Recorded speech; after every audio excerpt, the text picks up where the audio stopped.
আসসালামু আলাইকুম, কেমন আছেন সবাই? আশা করি ভালোই আছেন। তো আজকে আমি হঠাৎ করে রাতে হঠাৎ করে যে মাংস রান্না করা হবে, গরু মাংস, তো আমি তাড়াতাড়ি করে বের করে নিলাম। বের করে আজকে আমি মাংসটা মাখায় রান্না করবো। তো মাখানোর জন্য কী কী নিয়েছি তা আপনার শেয়ার করছি। আমি কিন্তু এখানে এই যে 1 কেজি পরিমাণ মাংস দিয়ে নিয়েছি। আর এখানে সব আমি পাটাই বেটে নিয়েছি মশলা আজকে। আদা, রসুন, পেঁয়াজ, গরম মশলা, মাংস মশলা সব একসাথে বেটে নিয়েছি। তো আলাদা আলাদা করে মানে পরিমাণ মতো করে বেটে নিয়েছি। আর দিয়ে দিয়েছি পেঁয়াজ, সরিষার তেল।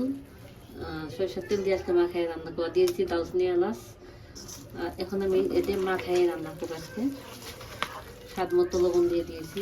তো আমি কিন্তু মাংসটা ঈদের মধ্যে মাখায় রান্না করা হয়, আর এছাড়া কিন্তু কষায় রান্না করি। তো আজকে আমি কিন্তু মাখায় রান্না করবো। তো এই যে মাখায় নিচ্ছি ভালোভাবে। মাংসটা কষানি হয়ে গেছে, আর আমি এই যে মাখানো করে একটু ভালোভাবে কষাই নেব। কষানি হয়ে গেছে, আর এখন আমি ঝোলটা দিয়ে দেবো। তো এই যে তেলটা ঢুকে গেছে, আর এখানে যে গরম পানি করে রেখেছি পরিমাণ মতো করে দিয়ে দিচ্ছি।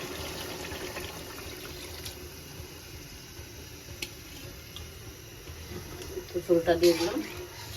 তো তরকারি হইলে দেখাবো।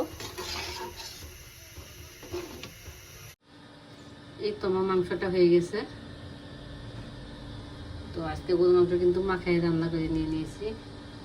তো এইভাবে রান্না করে খেয়ে দেখবেন, ভালো লাগবে। তো আমার রেসিপিটি যদি ভালো লাগে তো লাইক দিয়ে, কমেন্ট করে, সাবস্ক্রাইব করে পাশে থাকবেন। আল্লাহ হাফেজ।